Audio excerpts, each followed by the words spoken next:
T'imagines, il y a 60 000 personnes qui ont été formées et qui n'ont pas accédé au marché. Parce qu'en fait, je me suis rendu compte qu'il y a beaucoup de seniors, ils s'enlèvent de LinkedIn, et en fait, le numérique, ça reste un des 5 derniers secteurs en France qui attire encore des gens. Bonjour à tous et bienvenue dans ce nouvel épisode. Et aujourd'hui, j'ai eu la chance d'interviewer Damien.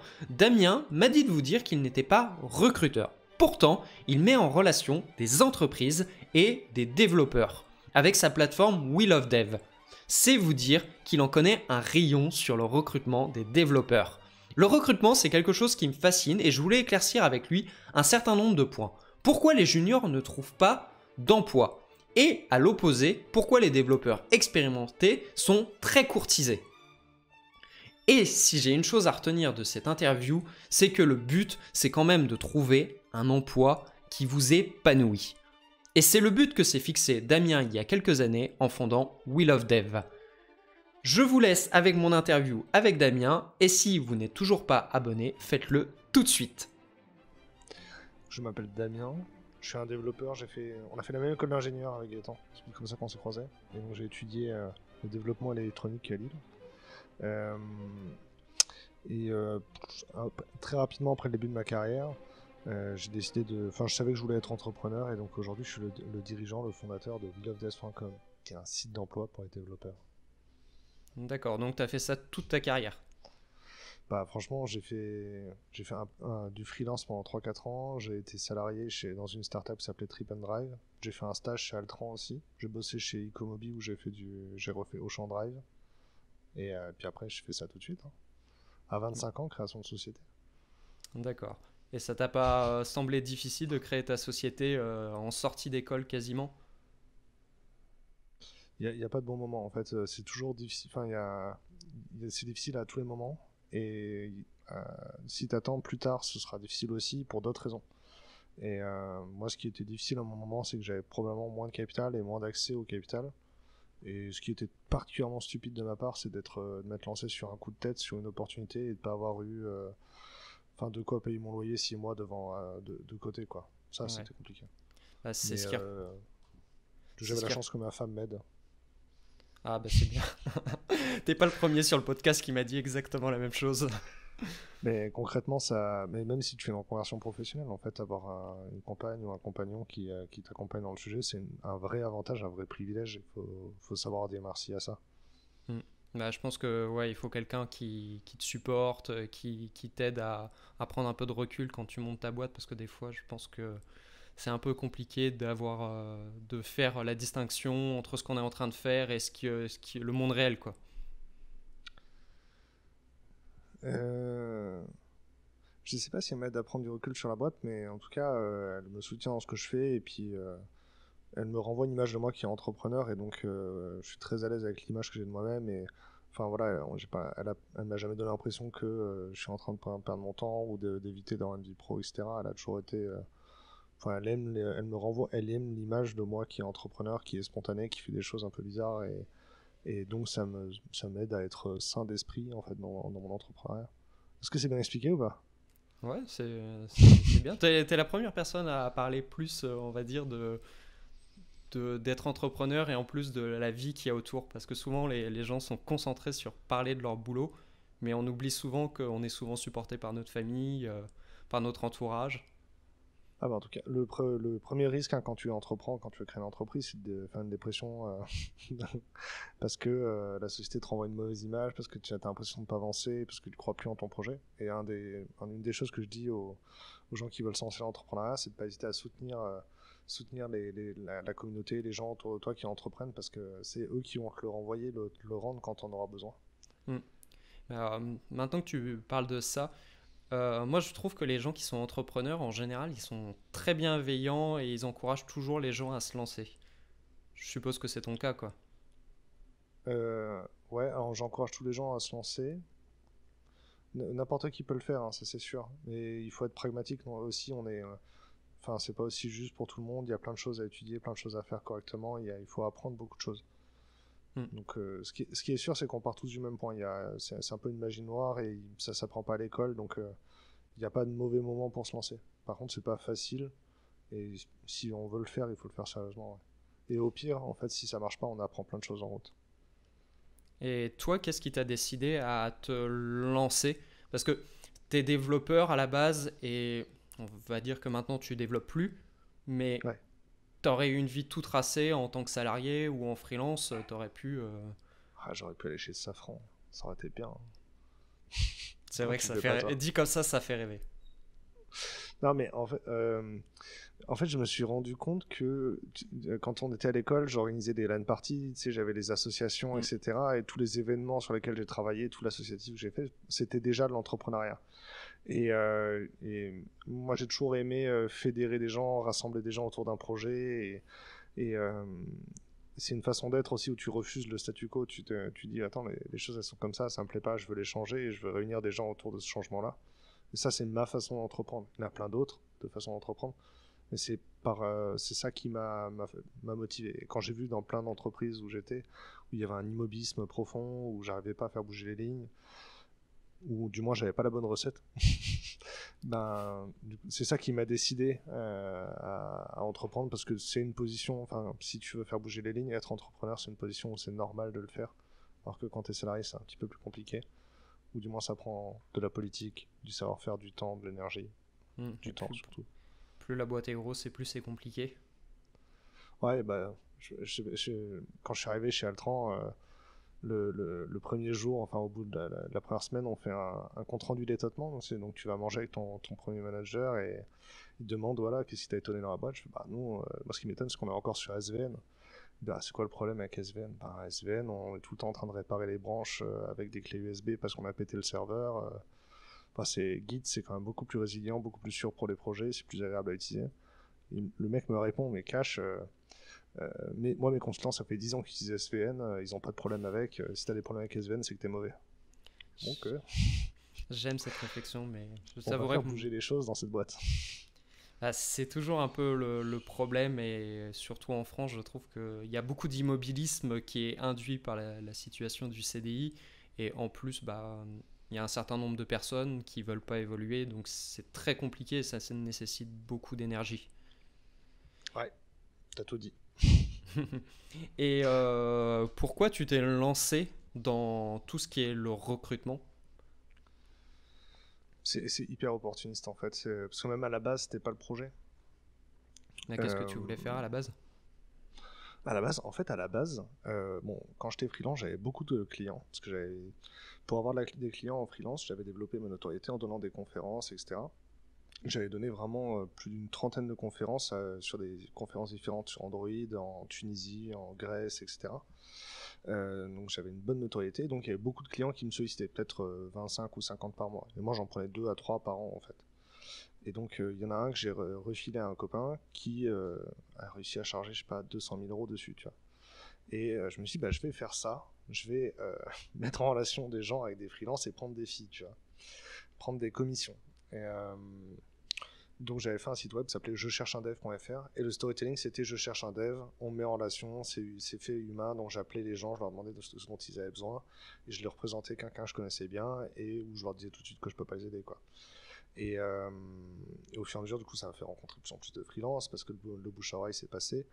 Et puis l'histoire qu'il y avait sur la page, les témoignages, c'était des freelances, mais c'était pas clair. Il y avait des développeurs qui nous appelaient mais ils cherchaient du CDI, des gens qui nous appelaient mais ils cherchaient du CDI.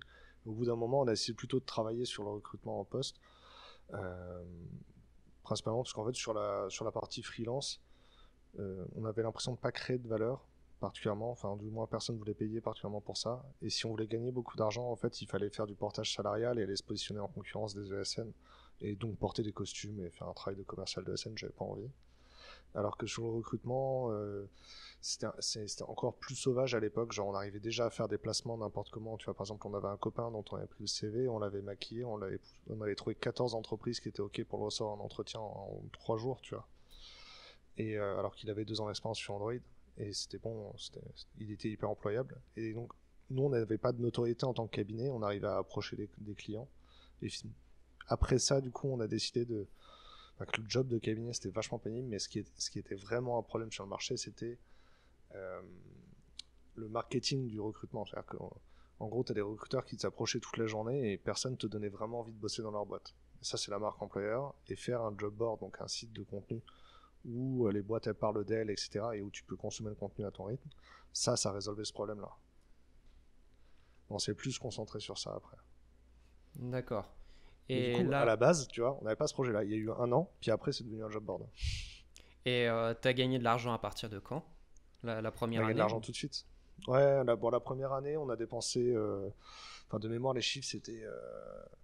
Sur la partie commission, on a dépensé 4000 euros en publicité pour faire l'acquisition de clients et on a gagné 4000 euros en commission, quoi. C'est vraiment bilan plat. D'accord.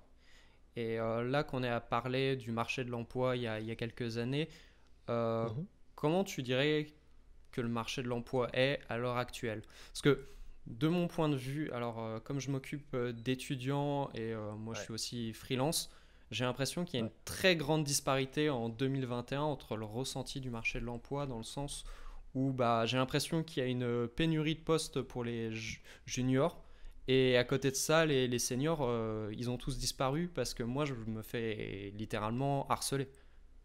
Ouais. Ben, en fait, bon, il y a un vrai gouffre, hein. Et le gouffre, il est devenu énorme cette année. Parce qu'en fait, en fait, faut imaginer, genre, reprendre les secteurs et replacer le numérique dans son contexte. Et en fait, le numérique, ça reste un des 5 derniers secteurs en France qui attire encore des gens. Donc, il y a plein de gens qui veulent se former pour devenir, au moins travailler dans le numérique, rejoindre notre filière, tu vois. Donc ça, c'est environ 60 000 personnes par an qui sont formées pour rejoindre notre filière. Et notre filière, elle crée, depuis 10 ans, elle crée de l'emploi tous les ans. Mais la meilleure année, elle a fait 36 000 postes sur les 10 dernières années et 29 000 personnes en 2019, quoi. En 2020, on a recruté des personnes. En fait, on a créé quasiment qu'un poste. La masse salariale, le nombre d'employés dans le numérique n'a pas bougé. C'est-à-dire que t'imagines, il y a 60 000 personnes qui ont été formées et qui n'ont pas accédé au marché. Et t'imagines, déjà avant, il y avait 60 000 personnes pour entre 20 et 40 000 postes, tu vois. Donc la pression, elle était déjà hyper énorme pour les juniors. Et là, cette année, ça veut dire qu'il y a 2 années de formation, 60 000 personnes en 2020. Et là, en 2021, il y a encore 60 000 personnes qui sont formées. Et on ne sait pas combien de postes on va créer. Peut-être 20 000, peut-être 30 000, peut-être 40 000, peut-être 60 000, je ne sais pas. Mais ça fait quand même quasiment 5 personnes pour un job, quoi. Et quand tu es senior, en fait, c'est l'inverse. Comme il y a très peu de mouvements sur le marché, et les gens ouvrent des postes beaucoup plus facilement, ben, du coup, il y a facilement 10 postes pour un dev qui bouge une fois que tu as eu une première expérience. D'accord. Et c'est d'où l'impression que j'ai que les juniors ont du mal à trouver un poste parce qu'en réalité, il y a vraiment très peu de postes pour les juniors. Et Il y a très peu de inversement, postes pour les juniors. Les deux tiers des postes sont pas pour les juniors. Parce que les entreprises veulent pas prendre le risque d'embaucher des juniors. Parce que le métier de développeur, c'est un métier qu'on comprend pas. Un dirigeant, il sait dire quand le pain est pas bon, tu vois. Un dirigeant d'une boulangerie, même s'il n'est pas boulanger, il sait dire le pain est pas bon et donc on va retravailler ça. Un dirigeant d'une société, il sait dire quand la comptabilité est pas faite, il sait dire quand les clients sont pas contents des commerciaux, parce que le chiffre d'affaires rentre pas. Par contre, un développeur qui code mal, il sait pas le dire. Un projet informatique sur 6 mois qui va aller se planter, il sait pas le voir avant. Et 70% des projets informatiques, ils se plantent encore toujours. Donc ça veut dire qu'on on va pas savoir aider un junior qui... On va pas, ouais, c'est ça, si on n'a pas de senior, on va pas savoir aider un junior. Et donc quand on prend quelqu'un qui a déjà une première expérience, on enlève ce risque-là qui coûte très très cher en fait. C'est pour ça que quelqu'un qui a une première expérience peut être bien mieux rémunéré qu'un junior, et c'est pour ça qu'il y a beaucoup plus de postes pour les juniors que pour les gens qui ont une première expérience que pour les juniors. mais malgré qu'au final, moi je vois, j'ai recruté plusieurs fois des juniors, l'avantage c'est que tu peux les façonner à ta façon de travailler, tu peux leur expliquer le métier, et au final, tu les payes beaucoup moins cher que des seniors après 10 ans de carrière, parce que sur certains profils, les tarifs sont devenus prohibitifs. Ouais. Ben, et c'est pour ça que du coup, en fait, il faut même voir que quand tu as 3 ans d'expérience, c'est le moment où tu as ton maximum d'employabilité. Après, elle fait que diminuer. Parce que sur un projet, imagine, tu as un projet informatique, tu as 200 000 euros de budget pour avoir une masse salariale sur ce projet informatique. Mhm. D'accord, on va dire qu'il n'y a pas les charges, tu vois, genre c'est vraiment salaire brut. Donc tu peux prendre 3 seniors à 80K, même pas, ça rentre pas, donc tu es sur 2 seniors à 80K. Ou alors tu peux prendre des juniors à 40K, et là tu vas en avoir 5 ou 6 du coup. Tu arrives à rentrer plus de gens. Et là, à 40K, tu as des gens qui ont une première expérience. Et après, tu peux effectivement prendre des gens à 25, 20K, mais tu vas pas y arriver. Enfin, tu sais pas si le projet marche dans mes 10, ça marchera pas pour autant. Et donc, les boîtes, elles préfèrent embaucher que des gens qui ont une première expérience et limite en avoir plutôt 5 à 40K que 2 à 80, tu vois. À l'heure actuelle, toi, tu fais quoi dans le milieu du recrutement? Parce que Wheel of Dev, c'est quoi la mission exacte? Bah, nous, notre métier, c'est de faire en sorte qu'il y ait plus de contenu sur Internet pour qu'un développeur il puisse décider vraiment en connaissance de cause dans quelle boîte il a vraiment envie d'aller. Et donc ça, c'est le job, enfin c'est le métier d'un site d'emploi. Et là, au-delà d'avoir des annonces et des gens qui recrutent sur Wheel of Dev, ce qu'on a besoin, c'est d'avoir du contenu média qui aide les développeurs à réfléchir à toutes ces questions-là. Alors, avant qu'on commence l'interview, tu m'as prévenu que tu n'étais pas une agence de recrutement. On n'est pas des recruteurs, non. Alors, concrètement, c'est quoi ton métier? Pourquoi je ferais appel à toi?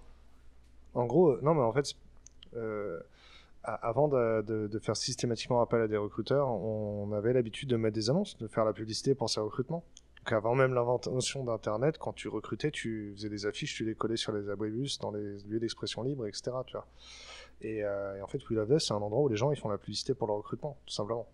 Et avant nous, il y a eu Choose Your Boss, lesjeudis.com, Remix Job et plein de sites qui étaient cool, tu vois. Qui existent encore d'ailleurs. Et donc nos clients, ils ont l'habitude de mettre leurs annonces chez nous, chez LinkedIn, chez Indeed, chez Monster. Et c'est pareil, il y a des CVTech. Donc Monster, ils ont une CVTech, nous aussi, on a une CVTech. C'est pas si nouveau que ça, le métier d'un job board. Et en gros, tu vois, soit tu as le choix entre aller voir un recruteur quand tu es une entreprise, soit tu vas avoir un recruteur qui va prendre, en ce moment, c'est 15 à 25% du salaire brut. Donc pour recruter quelqu'un qui a un minimum d'expérience, ça te coûte 10 000 euros. Soit tu mets une annonce, chez nous ça coûte 120 euros, chez nos concurrents ça peut coûter jusqu'à 500 euros, et tu reçois des candidatures ou pas, et dans les candidatures tu choisis, tu choisis de recruter. Mais alors, si on reprend un peu ce qu'on disait tout à l'heure, moi je te Ouais, disais, je me fais littéralement harceler pour me faire embaucher en CDI ou ouais, en pourquoi toi tu le freelance. ferais, hein. Pourquoi je viendrais chez toi utiliser ton service? Je t'avouerai que moi je suis feignant comme Ouais. beaucoup de gens. Moi on m'appelle tout le temps, je dis oui, je dis non quoi. Euh, En fait, moi au début aussi je pensais que les seniors ils avaient pas envie du CD, des annonces. Alors déjà, il y a deux sujets, hein. Donc, le premier c'est, parce qu'en fait je me suis rendu compte qu'il y a beaucoup de seniors, ils s'enlèvent de LinkedIn, d'accord, parce qu'en fait ils veulent choisir les conversations de recrutement qu'ils auront. C'est eux qui décident de démarrer la conversation avec une entreprise qui leur plaît vraiment ou pas. Tu vois, est-ce que tu as vraiment besoin d'avoir 15 personnes qui t'appellent si ça t'intéresse jamais, tu vois.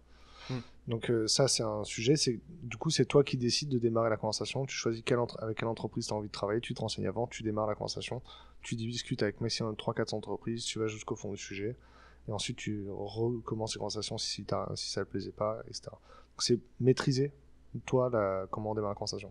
Ensuite, les profils sur Wheel of Death, quand tu es candidat, c'est pas simplement un CV uploadé. D'accord. Tu peux raconter des choses sur ton parcours, expliquer ce qui t'intéresse comme techno, expliquer ce que tu as envie de faire après, et pas uniquement ce que tu as fait. Et donc, tu peux mieux valoriser et expliquer ton parcours pro sur un profil Wheel of Death que sur un CV ou sur LinkedIn. Et donc, les sollicitations que tu reçois dans le CV, dans notre vivier, elles sont plus pertinentes. En plus, les recruteurs, ils peuvent pas solliciter 15 recruteurs, pour en solliciter un à la fois en général. Donc, ils font que des sollicitations pertinentes. C'est-à-dire que 60% des sollicitations envoyées par nos recruteurs, elles ont une réponse positive de la part des candidats. Ça veut dire, contrairement à LinkedIn où c'est 30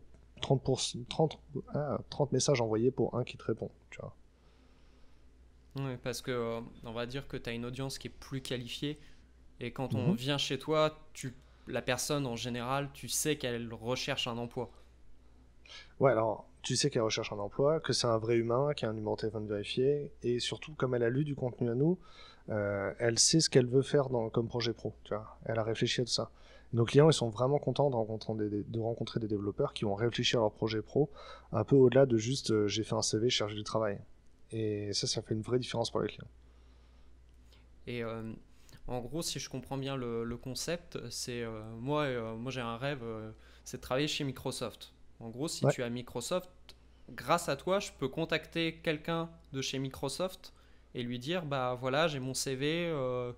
j'aimerais bien travailler pour vous et Bah, si j'ai demain Microsoft recrute des développeurs en France, ils pourront mettre des annonces. Alors c'est même possible, il y a déjà eu des boîtes anglaises qui ont mis des annonces chez nous via des réseaux de posting de jobs.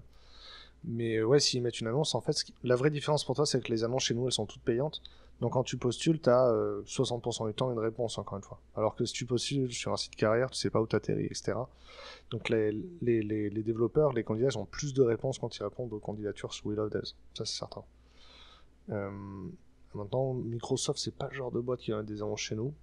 Le mieux pour être, ouais, non, le mieux pour aller bosser chez eux, c'est de te faire remarquer par un recruteur interne chez eux, pour qu'il ait avoir une conversation avec lui, qu'il ait envie de démarrer une conversation avec toi. C'est un Ouais, peu spécifique, Microsoft, c'est comme Google, quoi. oui, après, c'est juste que tu mets en relation les personnes de façon plus directe et les Ouais, deux personnes veulent rentrer en contact. ouais, et puis il faut bien voir, en fait, on a beaucoup de nos clients qui sont pas forcément des boîtes auxquelles je pense spontanément. Tu vois, par exemple, on a déjà eu en client les huîtres Boutrées. C'est des négociants en huîtres de Saint-Malo. Ils ont des exploitations en Irlande et des clients en Chine. Tu vois. Et donc, il y a des architectes BPM, des gens chez eux qui font de l'automatisation. Alors aujourd'hui, on appelle ça la digitalisation, l'industrie 4.0, mais enfin, c'est juste du BPM, des process, tu vois. Mettre en place des logiciels qui automatisent des choses chez eux dans l'industrie. Et donc ça, ils ont mis une annonce chez nous, ils ont rencontré des gens, tu vois. Et les développeurs, quand ils cherchent sur LinkedIn, déjà, quand tu tapes développeur dans LinkedIn, il y a des annonces d'autres métiers qui t'intéressent pas du tout. Et quand le client il met l'annonce chez nous, il est sûr de tomber sur des développeurs directement. Tu vois. Faut imaginer quand tu es dev, il y a 14 000 boîtes en France qui recrutent au moins un dev Hmm. hors Covid. Donc toutes ces boîtes-là, en fait, c'est pas des boîtes où tu as envie de bosser. Il y a peut-être 100 ou 200 qui t'intéressent. Et Oui. We Love Devs doit t'aider à les trouver. Et en plus de ça, tu dois donner de la visibilité parce que les gens, quand ils veulent travailler pour une boîte, ils prennent le Mhm. 440 et je pense que tu prends les 120 premières entreprises, les gens connaissent plus les 120 premières, quoi. Donc les Ah gens bah oui. qui ont 10 personnes, c'est comme si elles n'existaient pas. Donc comment tu fais pour assurer à des petites boîtes d'avoir de la visibilité? Bah, par exemple, tu parlais de cet ostréiculteur. Bah, déjà, il n'y a que des annonces payantes sur We Love Devs, donc elles sont pas noyées au milieu de plein d'annonces gratuites. On a généralement là en ce moment c'est 150 annonces, mais on a rarement plus de 250 annonces. Et on va l'aider, tu vois, déjà, on va lui dire, ok, ben, faut pas mettre développeur full stack, faut mettre développeur full stack si tu veux vraiment, mais avec Java ou JS, en fonction de la techno que tu veux. Il y a toutes les technos en fait, il y a des données structurées autour de l'annonce qui permettent de bien l'indexer dans les moteurs de recherche, etc. Et on va faire en sorte que du coup, les développeurs qui cherchent dans sa région, on leur présente l'annonce sur la home, tu vois. On va pousser l'annonce par email au bon candidat. Les développeurs aussi ils peuvent donner des marques d'intérêt aux boîtes, donc des likes, et nous on leur recommande des boîtes qui ont liké la même chose que lui, tu vois. Donc ça veut Donc dire que ça te fait découvrir des boîtes en fait. ouais, ça veut dire que si tu as un utilisateur qui a liké, je sais pas, on va dire Microsoft. Microsoft, même si tu n'as pas Microsoft, et que Non tous mais il y les a autres des boîtes de développeurs qui ont .NET. liké Microsoft, en gros, ça va faire des liens, ça va faire de la proposition un peu comme un Netflix, quoi. Ouais, c'est ça. Mais donc, l'exemple, il marche à peu près. Tu vois, par exemple, Softfluent, c'est une ESN qui fait principalement du .NET et le patron, et les premiers salariés, c'était des anciens de Microsoft. Mais tu vas peut-être pas trouver Softfluent en cherchant sur We Love Devs. Par Hmm. contre, si tu likes Microsoft, la majorité des gens qui like Microsoft, ils ont liké aussi ou une conversation avec Softfluent. Donc, on va te faire découvrir Ouais. Softfluent. Et en plus, si je like une entreprise qui fait ma techno, tu peux Ouais. supposer que les autres développeurs. C'est vachement ingénieux de faire ça. Ben ouais, et puis en vrai, du coup, c'est du machine learning non supervisé, donc on sait pas exactement ce qui t'intéresse, mais peut-être que c'est les startups qui t'intéressent, peut-être que Hmm. c'est les petites boîtes, les grosses boîtes, les boîtes industrielles, les boîtes dans une région, les boîtes en remote, les éditeurs logiciels, les ESN. Peu importe le critère, nous on l'apprend pas, il est jamais écrit en dur dans l'algorithme nulle part. C'est vraiment Hmm. le système de recommandation qui te fait découvrir des boîtes similaires aux boîtes que t'as déjà trouvées intéressantes. Ah ouais, c'est quand même pas mal parce qu'en plus, comme ça, tu peux voir. Moi, j'ai toujours un peu de mal quand je postule chez une boîte en Ouais. candidature spontanée ou en plus en commercial. C'est que tu sais pas Mhm. forcément quelle techno ils utilisent, tu sais pas forcément quelle est la stack, tu sais pas à quoi ressemble de l'intérieur, mais là, tu peux savoir en fonction de qui a liké, qui connaît l'entreprise, des Ouais. intérêts de chacun, tu peux savoir que l'entreprise te correspond. Et puis comment ça s'appelle, un développeur Android, par exemple, ou un développeur JavaScript, qui bosse chez Orange ou qui bosse dans une startup, il n'a pas du tout le même métier. Hmm.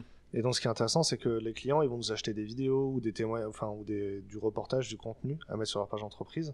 Donc, par exemple, on va aller faire une vidéo avec les développeurs mobiles chez ING qui vont expliquer à quoi ça ressemble d'être développeur mobile chez eux.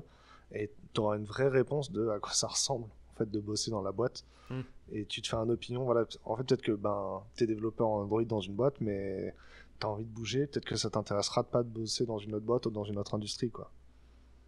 Ouais, t'as envie que le candidat puisse connaître l'entreprise avant d'y aller, quoi. Éviter la surprise du premier jour où tu arrives et au final, entre ce qu'on t'a dit de l'entreprise et la Ouais. réalité, tu t'aperçois qu'il y a un gap.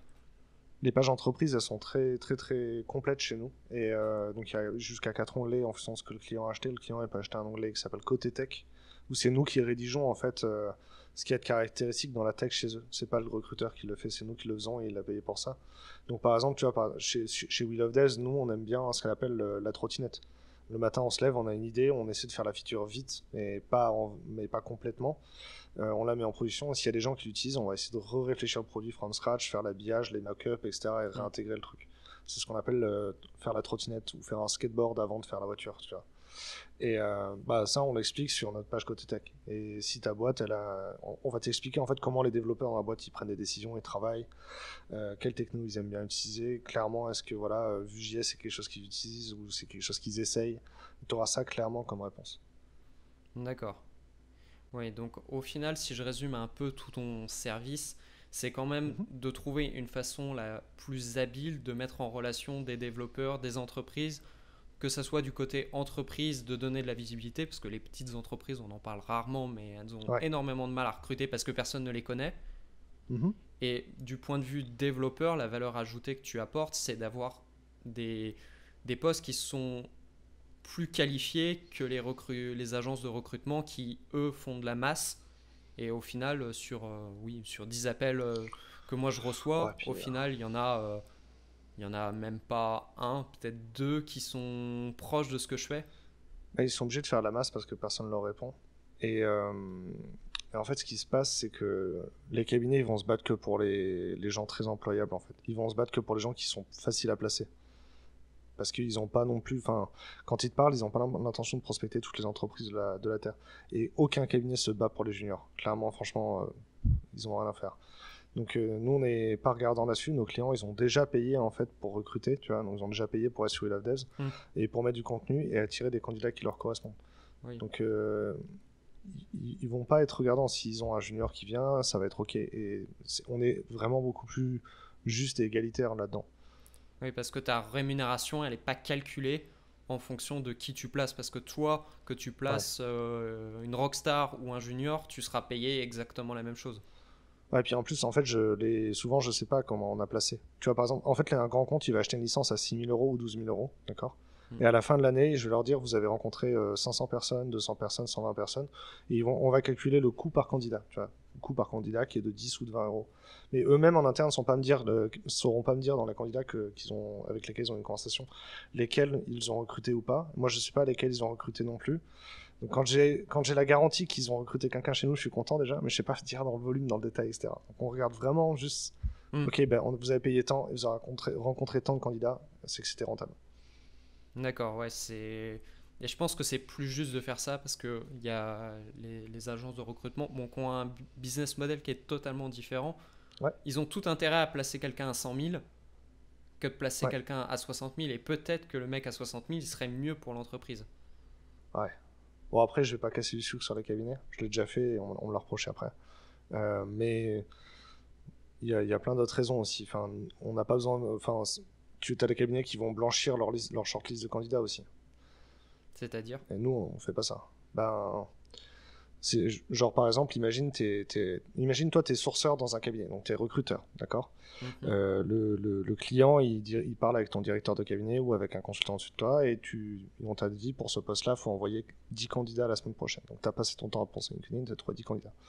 Et là, il te dit, ouais, mais attends, en fait, regarde, dans ta sélection de 10 candidats, il y en a quand même 8 qui ont des noms un peu pas très français, ils n'ont pas exactement Mhm. des expériences dans des grosses boîtes comme le client il veut. Est-ce que tu pourrais mettre un Pascal et un Jean en plus, tu vois, et enlever deux trois personnes qui Mhm. n'ont pas le bon prénom, tu vois. Et ça s'appelle blanchir une liste. Nous, on peut pas faire ça parce que c'est pas le projet. Les gens, ils ont même pas de photos chez nous. Ils peuvent cacher leur pseudo, leur nom, mettre un pseudo de gamer à la place ou même un pseudo général aléatoirement. On est beaucoup plus équitable que ça. Parce que les recruteurs, ils ont des biais humains en fait à la fin de la journée et qui s'expriment commercialement. C'est-à-dire que le client, il les a embauchés pour leur trouver des candidats.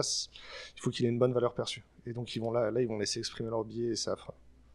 Ouais, bah c'est un peu moi ce que je reprocherais aux agents, c'est que c'est plus des commerciaux. Et ça en viendra peut-être à ma dernière question, qui est euh, pourquoi à l'heure actuelle le marché du recrutement est si fragmenté? Parce que je vois ton activité, ça marche bien, les cabinets de recrutement, ça marche très bien, Mhm. LinkedIn, ça a l'air de marcher très bien aussi. Ouais. Pourquoi il n'y a pas eu une super boîte qui s'est dit, moi j'ai trouvé le truc miracle et qui permet de résoudre tous les problèmes à la fois, quoi. Parce que dans d'autres industries, ça a marché. Mhm. Doctolib, il a pris tout le marché au final. Ouais, je comprends. Mais déjà, il faut voir que dans nos façons de communiquer, nous, par exemple, on parle beaucoup de bonheur au travail. Il y a beaucoup de nos concurrents qui sont des cabinets en ligne, par exemple, qui vont te dire, ben, viens chez nous pour gagner plus d'argent. Ça, c'est pas un argument qu'on utilise. Donc forcément, on va pas parler aux mêmes gens. Et donc, un client, il va bosser avec ce cabinet en ligne-là et trouver des gens qui sont vénos pendant 2-3 mois, puis après, il va avoir envie de changer. Donc, il va venir chez nous, il va rencontrer des candidats qui sont plus intéressés par le métier, par le job, tu vois. Puis au bout d'un moment, il va vouloir avoir des résultats plus vite et il va retourner voir un cabinet. Donc les clients, déjà, ils varient et diversifient leurs solutions. Et il n'y a pas les mêmes candidats chez nous que chez LinkedIn et dans les cabinets. Hmm. Donc et on peut pas plaire à tout le monde. Donc je vois pas comment on pourrait être hégémonique sur le marché. Je sais pas si j'ai Ouais. répondu à ta question. Bah, je vais essayer de reformuler ce que tu as Ouais. dit. C'est que tu as un côté humain derrière qui fait que bah y a pas de solution parfaite parce qu'il y a des clients qui préféreront passer par un cabinet parce que c'est plus simple, au moins ils gèrent tout Mhm. et ils trouvent la bonne personne. Que toi, de ce que je comprends, côté entreprise, ils ont besoin d'être un peu plus actifs. Ouais. Ah, et puis, il faut voir aussi, regarde, par exemple, si tu vraiment aucune marque employeur quand tu es une entreprise, vraiment, c'est-à-dire que si tu vois passer une annonce, si tu mets une annonce sur We Love Devs, en gros, quand tu l'annonces, elle passe sur We Love Devs, les développeurs, il faut qu'ils aient de la considération pour la boîte, sinon ils vont pas candidater, tu vois. Donc imagine-toi par exemple ton type de profil, ben, il faut quand même avoir un minimum d'arguments, etc. à présenter dans l'annonce. Et une marque employeur qui soit un minimum de travail. Il y a des boîtes qui n'ont pas ça parce que ça coûte un peu trop cher, elles recrutent peut-être qu'une personne tous les 2 ou 3 ans. Bah, à ce moment-là, ça vaut le coup de passer par un cabinet. T'investis pas dans ta marque employeur, mais le cabinet il va faire le taf, c'est hyper Hmm. chronophage, il va approcher les 30 ou 50 personnes qu'il faudrait que tu approches, et ça va te coûter de l'argent, mais c'était rentable. Donc ce type de clientèle-là, tu vois, a encore besoin de passer par un cabinet. Oui, d'accord. C'est un peu toujours le truc que tu pourrais créer du contenu ou tu pourrais payer de la pub. C'est à peu près le même problème au final. Ouais, et donc il restera toujours des clients qui peuvent pas recruter par annonce, tu vois, et c'est ok. Et nous, c'est vrai que les clients qui recrutaient avec des cabinets avant et qui décident de recruter par annonce ou qui décident d'investir dans leur marque employeur, bon, ils font un premier budget quand même, tu vois. Ou alors il faut que tu aies déjà une autorité, que tu sois connu avant. Mais tu arrives à recruter tout type de profil parce que moi, c'est ce que je me dis toujours. Par exemple, on va prendre le cas des DevOps. Ouais, Euh, Si c'est dur de recruter un développeur, c'est encore plus dur un DevOps, quoi. bah déjà parce que c'est pas un métier, DevOps. Ouais, c'est admin system. Non mais DevOps, c'est un changement dans l'entreprise, donc ça Hmm. devrait pas être un métier, tu vois.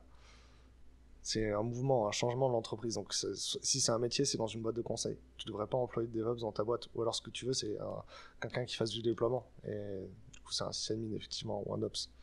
Mais bon, c'est pas le sujet, forcément. On va y rester concentré. Et effectivement, comme les DevOps, ou par exemple les data analysts, ou les data engineers, en fait, c'est des métiers que tu fais après avoir fait un autre métier, en général. Donc, data engineer, c'est encore plus flagrant, parce qu'en fait, il y a des gens qui sont développeurs back-end Java, et qui vont s'occuper de ce problème-là dans l'entreprise, tu vois, dans une partie de leur job. Et data engineer, c'est le moment où on en fait un scope suffisant pour que ce soit un poste. Et donc, tu as rarement des juniors qui sont data engineer en sortie d'école, et les gens que tu vas recruter sur ce poste-là, c'est des gens qui faisaient ça, mais c'était pas leur intitulé de poste avant. J'ai bien expliqué? C'est un peu compliqué.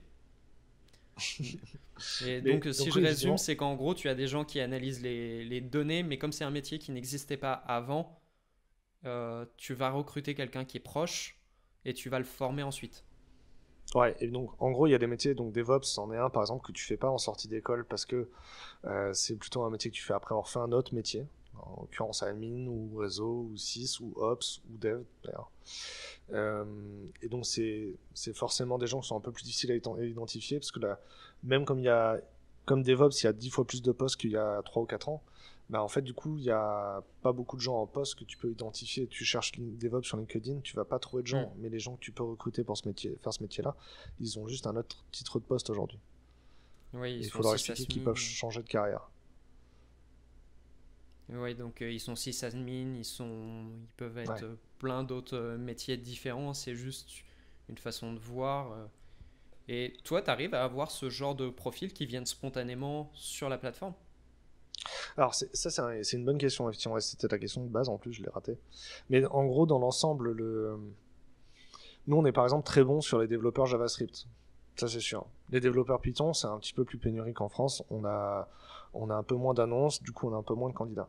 Et aujourd'hui, par exemple, sur les métiers Ops ou Pure Cloud, on n'a pas beaucoup de candidats. Même si on a des annonces, on n'a pas assez de candidats parce que c'est une audience qui a pas du tout les mêmes codes en fait que les développeurs et on fait pas forcément un contenu qui les intéresse. Et c'est pour ça que par exemple on fait un podcast en partenariat avec Cloud Nord pour avoir des ops et des gens du cloud qui prennent la parole sur We Love Devs et qu'on arrive à toucher cette audience-là. C'est comme ça qu'on fait pour élargir notre audience. J'ai répondu à ta question Oui. avec cette... C'était peut-être très concret comme réponse et pas forcément C'était beaucoup plus synthétique. concret là maintenant. Donc on va arriver un peu aux questions de fin d'interview. Donc Ouais. euh, déjà, si tu avais une ressource à nous conseiller bah, sur le recrutement, le job board, trouver un job, tu me conseillerais quoi? Une seule ressource, comment trouver un job. Tu m'avais pas prévenu sur ces questions-là. Du Ah coup, non, je suis à sec. je suis traître. En vrai, on a un Podia où on met plein de contenu et qui coûte une trentaine d'euros et on fait un prix libre. Si vous voulez, envoyez-nous un message, on fait un prix libre. Mais c'est pas forcément ça que tu cherchais, hein. Non, c'est plus un livre, un blog ou même ta propre chaîne YouTube. Bah, notre chaîne YouTube, elle est cool et on commence à prendre la parole en mode YouTube beaucoup plus maintenant, donc ça c'est fun. N'hésitez pas à venir sur nos antennes libres, sur Twitch, c'est le mercredi entre 11h30 et 12h30, on répond à toutes les questions. Même sur notre Discord, hein, si vous avez la moindre question, vous allez voir, il y a plein de gens qui vont vous répondre, ils seront très open. Et notre blog au final sert à ça. Il y a 900 articles sur le blog. N'hésitez pas à aller les découvrir. Il y a de tout. Il y a comment survivre en ESN et des témoignages de gens qui vous racontent pourquoi leur ESN était fantastique. En vrai, même, c'est une bonne pratique. Si demain vous voulez mieux gérer votre carrière, de faire preuve d'empathie et de poser des questions aux gens qui font le métier, prendre le temps de s'intéresser aux décisions de carrière qu'ils ont fait.